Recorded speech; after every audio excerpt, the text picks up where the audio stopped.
Coco is finally coming out. Coco is finally coming out. Love Beats and It's coming out under the name Love Beats Rhymes. That's really exciting. I worked really hard on that movie. Really fucking hard on that movie. It could not come out, to be honest, because, I mean, God is in control of everything, you know?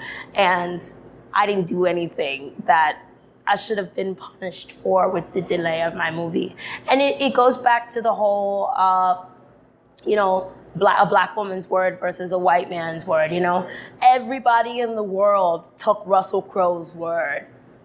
And for whatever reason, just all of a sudden, you know, and it just added more to the Azealia Banks narrative. Like, you know, this is the type of woman that society doesn't need. This is the type of black woman that Hollywood doesn't need. This is the type of black woman that Hollywood doesn't want. And yeah, I went through a lot of depression. A lot of depression. Like, I never got suicidal, but I went through a lot of depression over just, you know, this whole Russell Crowe thing.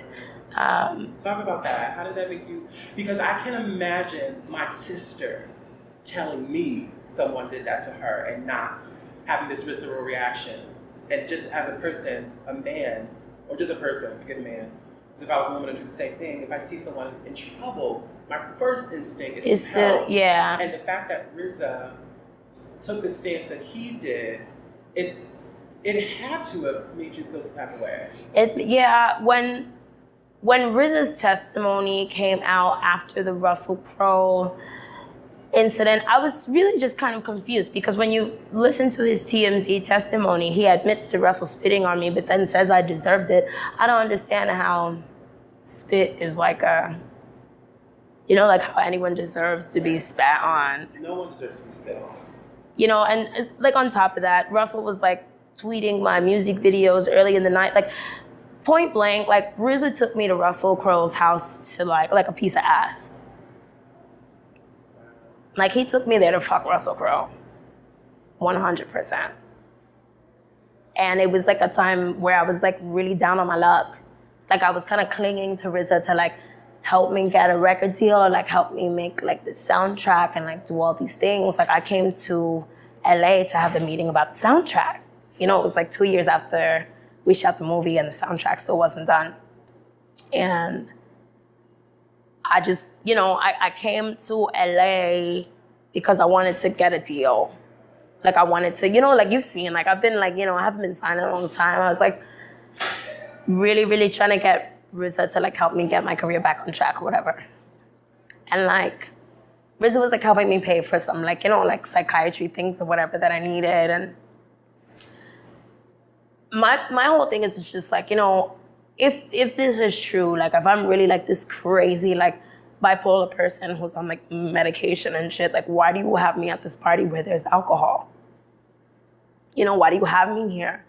You know, and then on the flip side, he'll be like, oh, well, Azealia was really professional. She did everything I wanted her to do. It's just like, you know, what is this? You know, when you look at the whole testimony, he's like, I had no clue about her social behavior. It's like, because RZA, you told me I was coming to LA to get a record deal. You know, you didn't tell me I was coming to LA to like fuck Russell Crowe.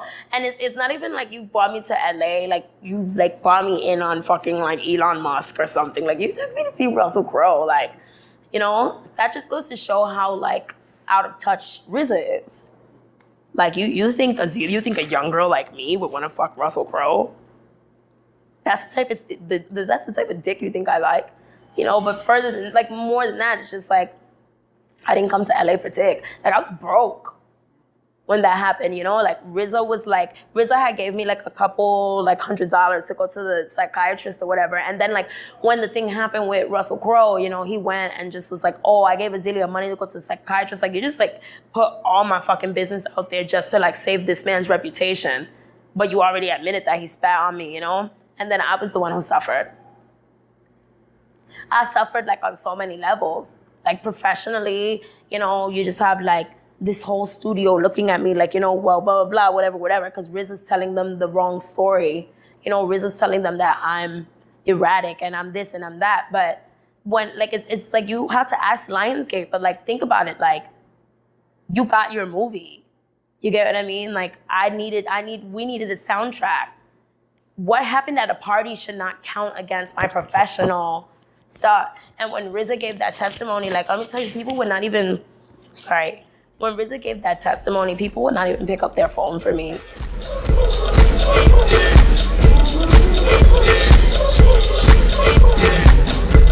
Come around, let the little baby run it down. With the sippin' belly, sippin' champagne on the L's. 19 up and naughty, baby, pass it on your jail. Sex getting honeys, no cougars in the house. I'ma hush the rumors in the doubt. Came in the game with a beat and a bounce. Never for the fame, my feet on the ground. Cloud number 9, headed to the stars. Baby, I ride with my mic and my bra. Baby, I was like right on the brink of like getting this deal or just whatever, and then RZA just went around like gaslighting me, and people would not even pick up their phone for me. So like, and then everything I had was like fell apart, and it's just like more than that, it was like I lost my friend, you know, like literally like in the matter of like seconds. Like I was like RZA was like, you know how like when you just like tell somebody, like you trust somebody enough to tell them stuff about you, and like I just like I shared all these things with RZA, and I really, really trusted RZA, and like really, really, really, really like, you know, yeah, I really felt like I could trust him, and like he was gonna like, I felt like everything we were doing was so good. You know, like I thought everything was like going so well, like just so well. And I, like, you know, I was coming to LA to get this record deal, and I was like, oh, everything's like going so fucking well. Like everything is like so good right now. And, you know, when I showed up at the party, I wasn't even really interested in Russell Crowe. I didn't want to fucking see him. Like, I came for RZA. You know, like I came to LA for RZA, and like to work with him or like make music with him or like do whatever I you know, like whatever I needed left to do for Coco or whatever. And then because I couldn't like, you know, get along with his friends, like my whole like professional career, like everything I worked for, like was like in the gutter, you know, because RZA was like my rap friend, and like, oh. We can take a second. RZA was like my rap friend, you know? And it's already been like, like really hard in the hip hop industry, just like with all these people, you know, all these guys are just always like, they can come at you because they know they can, or they feel like they can or whatever. And I felt like really like, you know, things were like getting better and changing, because I felt like I had like somewhere to hide, you know? And then he just like exposed me, you know? Yeah. And then he just like exposed me and whatever. And then you had like all these people like talking about my mental illness, whatever, just like all this shit that like didn't have anything to do with Coco, or like the fact that I got spat on, you know what I mean? Like, and then it's like, you know, like he really threw me under the bus. Like that was like really like a blow. It was a real blow for me. He recently was on Hot 97. Did you see? I didn't watch it. Okay. Well, But Ebro's full of shit too, because like even after it happened, like Ebro laughed at me. yeah.